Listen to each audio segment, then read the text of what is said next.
यह मीनू चिड़िया की प्यास की कहानी है। मीनू चिड़िया अपने घर पर हंसी खुशी से रह रही थी। मीनू चिड़िया ने सोचा कि आज क्यों ना हम सारे जंगलों की सैर करें। यह भी देख लेंगे कि किस प्रकार और पशु और पक्षी रह रहे हैं। इस जंगल में टोनी चिड़िया अपने बाग में गई। जून का महीना चल रहा था और गर्मियों का मौसम था। मीनू चिड़िया ने सोचा कि बाहर घूम भी आएंगे और हमें गर्मी भी नहीं लगेगी। यह सोचने के कुछ दिनों बाद मीनू चिड़िया जाने को तैयार हो गई। अरे टुनी बहन, लाइट भी नहीं आ रही है और गर्मी कितनी पड़ रही है। हाँ मीनू बहन, गर्मी बहुत अधिक पड़ रही है। क्या टोनी बहन, मेरे साथ तुम जंगल की सैर करोगी? नहीं, तुम तो जानती हो मीनू बहन, मेरे पंख में चोट लग गई है, इसलिए मैं कम उड़ पाती हूँ। तो मैं ही जाती हूँ टोनी बहन। मीनू चिड़िया कहती है, अरे इस जंगल में तो फल और हरे भरे वृक्ष है। ये जंगल हमारे अगर जंगल के पास होता तो बड़ा मजा आता। फिर मीनू इसलिए दूसरे जंगल में जाती है और कहती है, इस जंगल में तो खाने का भोजन कम है और वृक्ष तो हरे भरे हैं और कितना प्यारा जंगल है।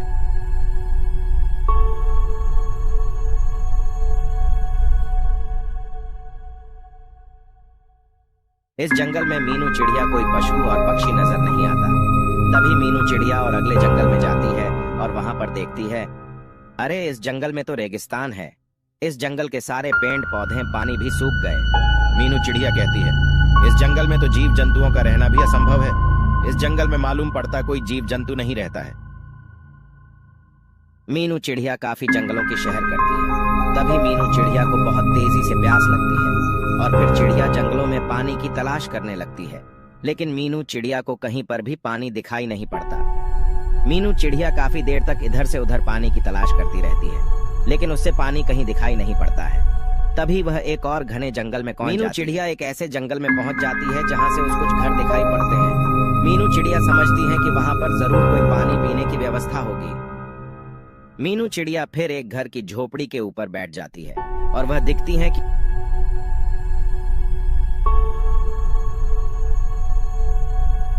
मीनू चिड़िया काफी देर तक झोपड़ी के ऊपर बैठी रहती है। तभी उसकी नजर अचानक झोपड़ी के बाहर रखे घड़े पर पड़ती है और चिड़िया देखती है कि घड़े में तो पानी कम है। चिड़िया काफी देर तक सोचती रहती है कि हम यह पानी कैसे पी सकते हैं। तभी उसके दिमाग में उपाय आता है, क्यों ना हम कालू कौवे की तरह इस घड़े में पत्थर डालना शुरू कर दें। चिड़िया कहती है कि हमारा जल ही जीवन है। जल को बेकार में बिल्कुल भी खराब ना किया जाए और ज्यादा से ज्यादा हमें अपने आसपास पेड़ पौधे भी लगानी चाहिए, जिससे कि जीवन को जीने के लिए वातावरण स्वच्छ रहे। फिर थोड़ी ही दूर पड़े रास्ते पर पत्थरों को चिड़िया पानी पीने के लिए पत्थर लेने के लिए जाती है।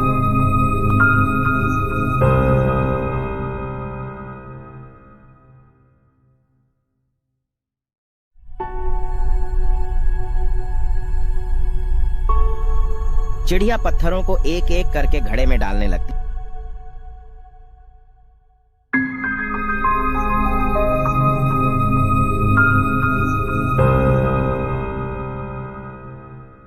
चिड़िया देखती एक पत्थर डालने से पानी ऊपर आया है। अगर हम सारे पत्थर पानी में डाल दे तो पानी शायद ऊपर आ जाए। चिड़िया लगातार पत्थर डालती रही और उसने एक एक करके सारे पत्थर उस घड़े में डाल दिए।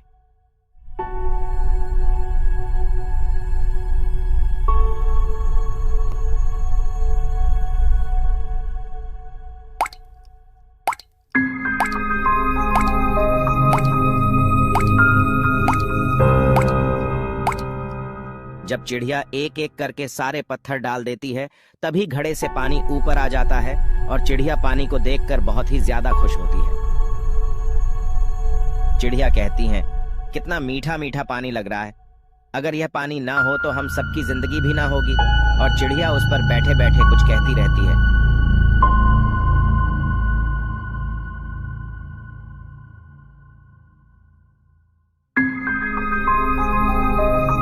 मीनू चिड़िया पानी पीती है और वहां से उड़ जाती है।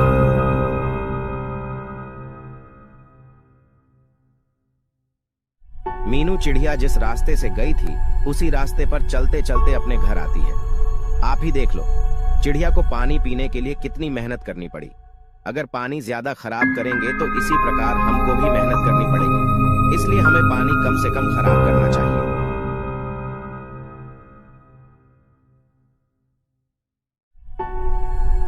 मीनू चिड़िया अपने घर को देखकर बहुत ही ज्यादा खुश होती है और कहती है, अपने जहां से अच्छा कुछ नहीं है।